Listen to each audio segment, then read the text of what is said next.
I want to thank Study IQ. I would like to thank Study IQ team. Big round of applause to the team, management and staff of Study IQ. नमस्कार दोस्तों एक समय था जब भारत के अंदर adultery crime हुआ करता था। अब आप में से कई लोगों को शायद पता नहीं होगा अडल्ट्री क्या है। डोंट वरी, मैं आपको वीडियो में बताऊंगा। लेकिन सुप्रीम कोर्ट ने अडल्ट्री को क्राइम से हटा दिया और कहा कि यह आपका आईपीसी के अंदर नहीं होना चाहिए। लेकिन अभी क्या हुआ है, लेटेस्ट खबर यह आई है कि पार्लियामेंट्री कमेटी ने सजेस्ट किया है कि अडल्ट्री को वापस से क्राइम बनाया जाए। या आप देख सकते हो, make adultery crime again, MPs panel contradict supreme court order. क्या यह पॉसिबल है? क्या पार्लियामेंट सुप्रीम कोर्ट के ऑर्डर को वापस पलट सकता है और फिर से अडल्ट्री को क्राइम बनाया जा सकता है? इसके बारे में हम डिस्कस करेंगे डिटेल में, आपको काफी कुछ जानने को मिलेगा। चलिए आगे बढ़ते हैं, लेकिन उससे पहले ध्यान रखिएगा, आप में से जो भी लोग यूपीएससी की तैयारी कर रहे हैं, एक ऐसा बैच चाहते हैं जिसके अंदर प्रीलिम्स, मेंस, इंटरव्यू सब कुछ आपको मिल जाए। कल से ही हमारा इंग्लिश बैच दोस्तों स्टार्ट हुआ है। इंग्लिश बैच कल से स्टार्ट हो रहा है 17 नवंबर से। तो अगर आपको ये सबसे कम दाम पर चाहिए तो अभी सबसे अच्छा मौका है दिवाली सेल का। यहां पर यूज करना है आपको कोड अंकित लाइव हमारे वेबसाइट ऐप पर, या फिर कमेंट सेक्शन में लिंक है, ताकि आपको सबसे कम दाम पर ये बैचेस मिल जाएं। ऑप्शनल के भी बैचेस आप ले सकते हैं। और इसके अलावा अगर आप एमसीक्यूज अटेम्प्ट करना चाहते हैं तो मेरे इंस्टा पेज पर जा सकते हैं। वहां पर स्टोरीज में जितने भी एमसीक्यूज हैं उसको आप अटेम्प्ट कर पाएंगे। चलिए शुरुआत करते हैं और सबसे पहले ये देखते हैं कि एग्जैक्टली हुआ क्या है। देखिए, मैं आपको थोड़ा सा बताना चाहता हूं। अगस्त के महीने में जब पार्लियामेंट का सेशन चल रहा था और आखिरी दिन जो मॉनसून सेशन था उसका आखिरी दिन, आपको याद होगा, हमारे होम मिनिस्टर अमित शाह जी ने यहां पर एक बिल लेकर आए। और वो बिल क्या था आप सबको पता होगा, भारतीय न्याय संहिता 2023, जिसके तहत ऑलरेडी हमारे पास जो कानून है, जैसे आईपीसी का कानून हो गया, सीआरपीसी वाला हो गया, इंडियन एविडेंस एक्ट हो गया 1872 का, इन सबको यहां पर रिप्लेस कर दिया जाएगा। तो एक बड़ा कदम सरकार यहां पर लेने जा रही थी। तो एक्चुअली क्या है कि जब भी इतने बड़े कोई कानून लाया जाता है, पार्लियामेंट के थ्रू पास कराया जाता है, तो सबसे पहले बिल लाया जाता है, जो कि अमित शाह जी ने किया, और उसके बाद उसको पार्लियामेंट की जो स्टैंडिंग कमेटी होती है वहां पर उसको भेजा जाता है। पार्लियामेंट में आप देखोगे तो अलग अलग तरह की कमिटीज देखने को मिलेंगी। तो जब ये बिल लाया गया तो उसके बाद इसको कमिटी के पास भेज दिया गया। और वो कमिटी कौन सी है? Parliamentary committee on home affairs, जो कि यहां पर जो चेंजेस करना है, मतलब कि ये जो भारतीय न्याय संहिता है, जो भी यहां पर इसके अंदर बदलाव होगा, जितनी भी चीजें होंगी, उसको लेकर इनके द्वारा सजेशन दिया जाएगा। तो इनके माध्यम से करीब 50 मामले में सजेशन आया है कि इस बिल के अंदर हमें 50 चेंजेस करने चाहिए, जिसमें जो एक सबसे बड़ा चेंज है वो यही है कि अडल्ट्री को वापस से हमें क्राइम बना देना चाहिए। अब क्वेश्चन यहां पर यही है कि अभी प्रेजेंट में लीगल पोजीशन क्या है अडल्ट्री को लेकर, और अडल्ट्री होती क्या है। देखो, 2018 तक अगर आप देखोगे तो आईपीसी के अंदर, इंडियन पिनल कोड के अंदर सेक्शन 497 था, जिसके तहत यह कहा गया कि अडल्ट्री एक क्राइम होगा और जो यहां पर पकड़ा जाता है अडल्ट्री में, उसको 5 साल तक की सजा हो सकती है, फाइन लगाया जा सकता है, दोनों भी किया जा सकता है।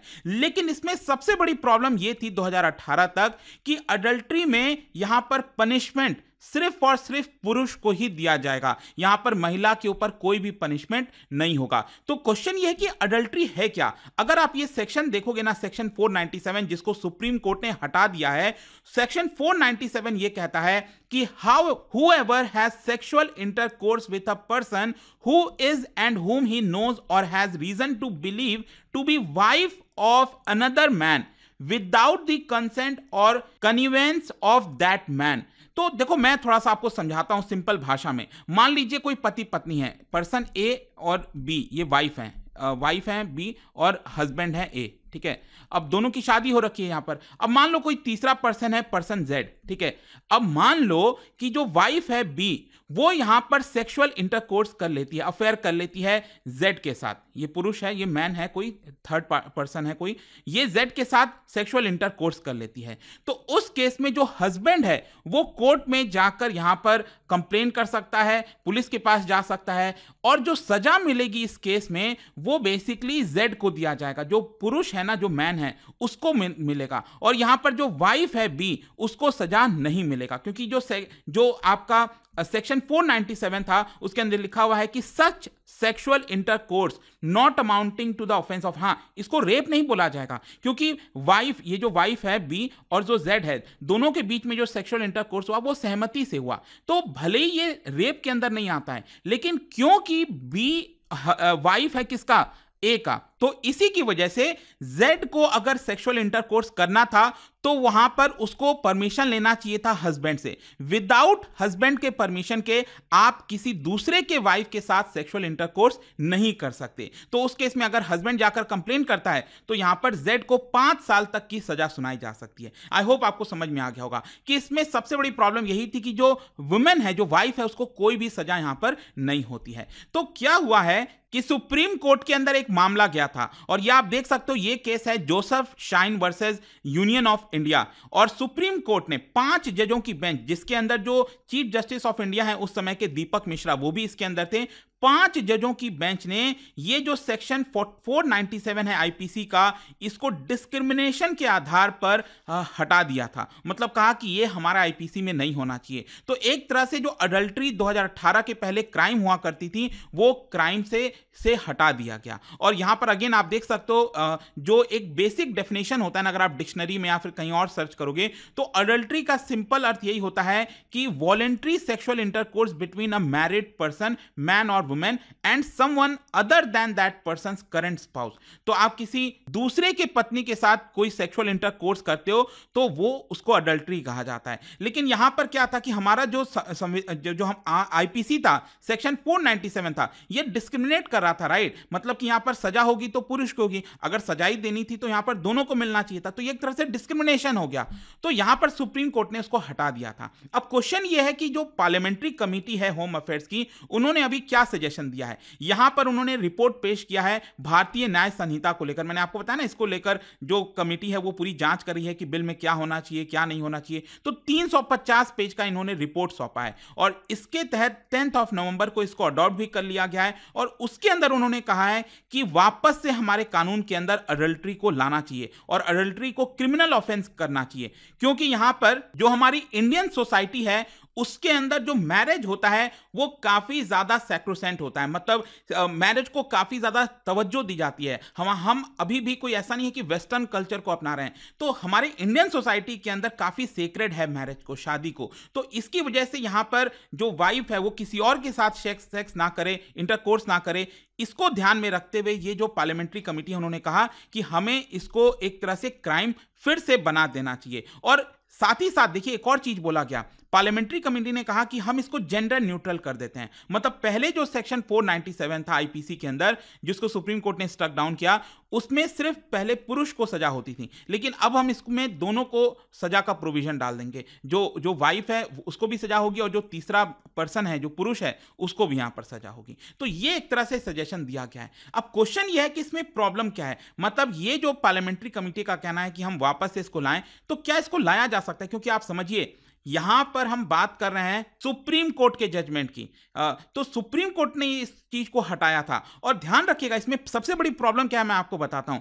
प्रॉब्लम यह है कि जो सेक्शन 497 सुप्रीम कोर्ट ने हटाया था ना, उसमें सुप्रीम कोर्ट ने कई सारे तर्क दिए थे कि इसको क्यों हटाया जा रहा है, जिसमें एक इसके अंदर था, दैट इज डिस्क्रिमिनेशन। डिस्क्रिमिनेशन क्या था कि यहां पर सिर्फ पुरुष को सजा हो रही है। लेकिन इसके साथ साथ सुप्रीम कोर्ट ने और भी आर्टिकल्स का हवाला दिया था। यहां पर जो हमारा आर्टिकल 14 है, 15 है, 21 है। आपको पता है आर्टिकल 14 जो राइट टू इक्वालिटी है उससे रिलेट करता है। आर्टिकल 15 जो है नॉन डिस्क्रिमिनेशन से रिलेट करता है।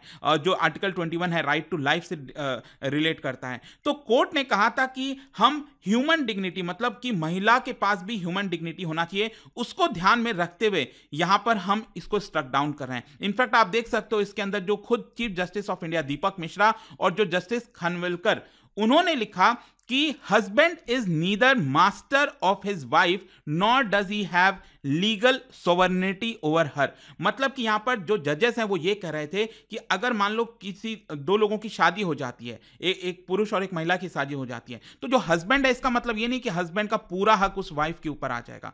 यहां पर राइट टू लाइफ और राइट टू डिग्निटी की हम बात करते हैं, तो उसको ध्यान में रखते हुए जो महिला है वो खुद से इंडिपेंडेंट यहां पर डिसीजन ले सकती है। तो जजेस बेसिकली एक तरह से ये कह रहे थे कि अगर मान लो कल के डेट में अगर वाइफ चीट करती है हस्बैंड से, ठीक है, तो उस केस में हस्बैंड चाहे तो एक तरह से उसको डाइवोर्स दे सकता है, उसके पास ऑप्शन है, लेकिन महिला को उसको सजा देना अडल्ट्री की वजह से ये गलत है। मतलब इसको हमें क्राइम में नहीं लेना चाहिए। अगर कोई महिला वाइफ जो है किसी और के साथ इंटरकोर्स कर रही है, सेक्सुअल इंटरकोर्स कर रही है, तो उस केस में वाइफ को सजा मिले, ये गलत होगा। और इसीलिए कहीं ना कहीं जजेस का कहना था कि ये डिस्क्रिमिनेशन तो है पुरुष और महिला को लेकर, लेकिन साथ ही साथ यहां पर जो महिला की डिग्निटी है वो उसको ठेस पहुंच रही है। महिला के पास हक है खुद से डिसीजन लेने का। तो दोस्तों अब क्वेश्चन यहां पर यह है कि क्या पार्लियामेंट सुप्रीम कोर्ट के डिसीजंस के खिलाफ कोई वापस से ला सकता है कानून? क्योंकि देखिए सुप्रीम कोर्ट जो भी कुछ कहता है, जो भी यहां पर डिसीजन लेता है, वो अपने आप में कानून है। जैसे कि पार्लियामेंट कोई बिल पास करती है, लोकसभा, राज्यसभा, फिर उसके बाद प्रेसिडेंट साइन करते हैं, तो वो कानून बनता है। उसी प्रकार से सुप्रीम कोर्ट का अगर कोई डिसीजन आता है तो वो भी अपने आप में एक कानून बन जाता है। पार्लियामेंट ऐसा नहीं है कि कुछ भी मतलब वापस से सुप्रीम कोर्ट का वो करके फिर से एक कानून ले आएगी। हाँ, पार्लियामेंट एक चीज ये कर सकती है कि सुप्रीम कोर्ट ने जिस वजह से उसको स्ट्रक डाउन किया, ठीक है, अब यहां पर क्या है ना कि पार्लियामेंट्री पैनल का यह कहना है कि सुप्रीम कोर्ट ने सेक्शन 497 को इसलिए हटाया था क्योंकि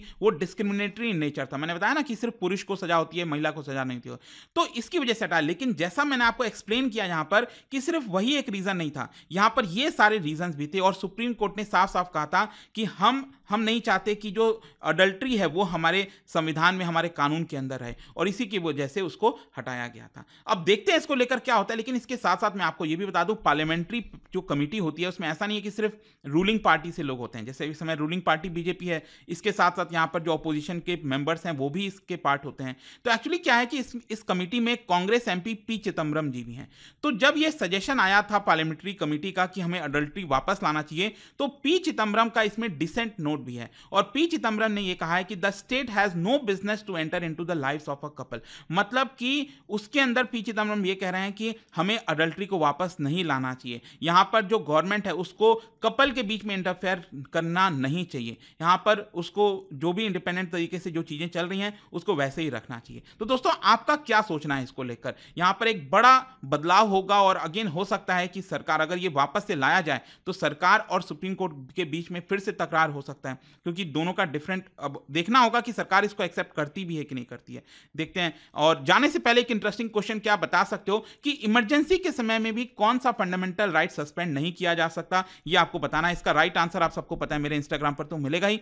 वहां पर अगर आप नहीं हो कोई बात नहीं, टेलीग्राम से ले सकते हैं इसका सही उत्तर। मैं कई सारे जो एमसीक्यूज हैं वो यहां पर स्टोरीज में डालता रहता हूं। बाकी अगर आपको पीडीएफ चाहिए तो टेलीग्राम पर आइए, अलग अलग सोशल मीडिया पर आप जुड़ पाओगे। और जैसा मैंने आपको बताया, यूपीएससी की अगर आप तैयारी करो, just use the code Ankit live to get maximum discount. And I hope कि वीडियो आपको पसंद आया होगा। मिलता हूं आपसे next time. Till then, thank you very much, see you soon. Study IQ IAS, अब तैयारी हुई अफोर्डेबल।